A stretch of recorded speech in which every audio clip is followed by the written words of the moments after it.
आधे कार्तिक मास महात्म्यम का पहला अध्याय सुनाने जा रही हूँ। राधे राधे। नैमिसारण तीर्थ में सूत जी ने 88,000 सनकादिक ऋषियों से कहा, अब मैं आपको कार्तिक मास की कथा विस्तार पूर्वक सुनाता हूँ, जिसका श्रवण करने से मनुष्य के सभी पाप नष्ट हो जाते हैं और अंत में वैकुंठ धाम की प्राप्ति होती है।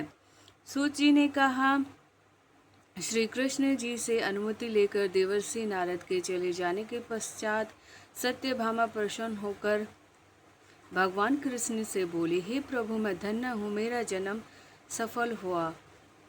मुझ जैसी त्रिलोक सुंदरी के जन्मदाता भी धन्य है, जो आपकी 16,000 ऋषियों के बीच में भी मैं आपकी परम प्यारी पत्नी बनी। मैंने आपके साथ नारद जी को वह कल्प वृक्ष आदि पुरुष विधि पूर्वक दान में दे दिया, परंतु वही कल्प वृक्ष मेरे घर लहराया करता है। यह बात मृत्युलोक में किसी स्त्री को ज्ञात नहीं है। हे त्रिलोकीनाथ, मैं आपसे कुछ पूछने की इच्छुक हूँ। आप मुझे कृपया कार्तिक माह की कथा विस्तार पूर्वक सुनाइए, जिसे सुनकर मेरा हित और उसके करने से कल्पयानत भी आप मुझसे विमुख ना हो। सूत जी आगे बोले, सत्यभामा के ऐसे वचन सुनकर श्री कृष्ण ने हंसते हुए सत्यभामा का हाथ पकड़ा और अपने सेवकों को वहीं रुकने के लिए कहकर विलास युक्त अपनी पत्नी को कल्प वृक्ष के नीचे ले गए। फिर हंसकर बोले, हे प्रिय, 16,000 रानियों में से तुम मुझे प्राणों के समान प्यारी हो। तुम्हारे लिए मैंने इंद्र एवं देवताओं से विरोध किया था। हे कांते, जो बात तुमने मुझसे पूछी उसे सुनो। एक दिन मैंने श्री कृष्ण तुम्हारी सत्यभामा इच्छा पूर्ति के लिए गरुड़ पर सवार होकर इंद्रलोक जाकर कल्प वृक्ष मांगा। इंद्र द्वारा मना किए जाने पर इंद्र एवं गरुड़ में घोर संग्राम हुआ और गोलोक में भी गरुड़ की गौओं से युद्ध किया। गरुड़ की चोट से उनके कान एवं पूंछ कटकर गिरने लगे, जिससे 3 वस्तुएं उत्पन्न हुई। कान से तंबाकू, पूंछ से गोभी और रक्त से मेहंदी बनी। इन दोनों का प्रयोग करने वाले को मोक्ष नहीं मिलता। जब गौ ने भी क्रोधित होकर गरुड़ पर वार किया, जिससे उनके 3 पंख टूट कर गिर गए। उनके पहले पंख से नीलकंठ, दूसरे से मोर और तीसरे से चकवी उत्पन्न हुए। हे प्रिय, इन तीनों के दर्शन करने मात्र से ही शुभ फल प्राप्त हो जाता है।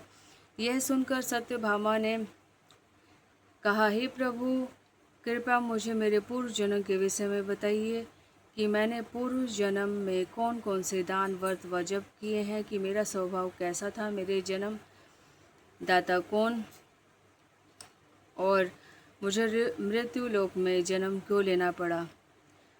मैंने ऐसा कौन सा पुण्य किया था जिससे मैं आपकी अर्धांगिनी हुई। श्री कृष्ण ने कहा, हे प्रिय, अब मैं तुम्हारे पूर्व जन्म में किए गए पुण्यों का कर्म का विस्तार पूर्वक कहता हूँ, उसे सुनो। पूर्व जन्म में सतयुग के अंत में मायापुरी में आद्रिगोत में वेदांत का ज्ञाता देव शर्मा नामक का एक ब्राह्मण निवास करता था। वह प्रतिदिन अतिथियों की सेवा, हवन और सूर्य भगवान की पूजा किया करता था। वह सूर्य के समान तेजस्वी था। वृद्ध अवस्था में उसे गुणवती नामक कन्या की प्राप्ति हुई। उस पुत्रहीन ब्राह्मण ने अपनी कन्या का विवाह अपने ही चंद्र नामक शिष्य के साथ कर दिया।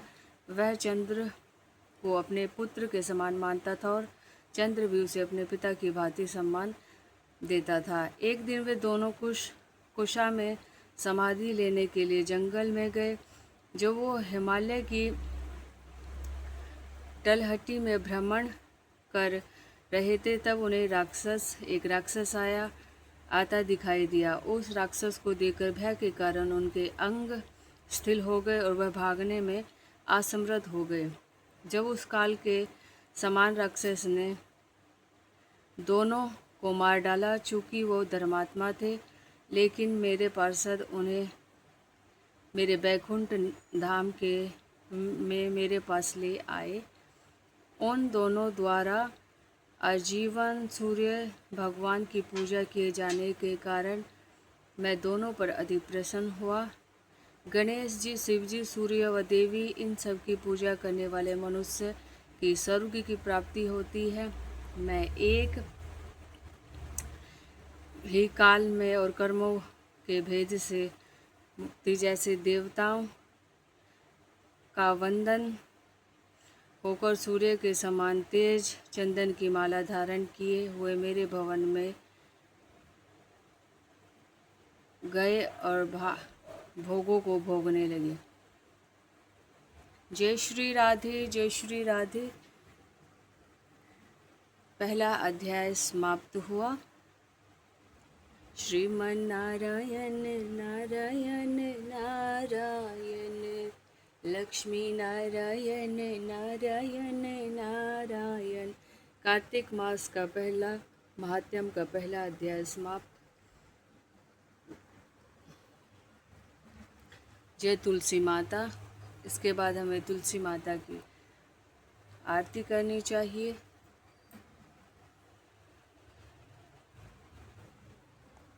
ये महात्म्यम भी हमें तुलसी के आगे ही पढ़ना चाहिए। जय श्री राधे।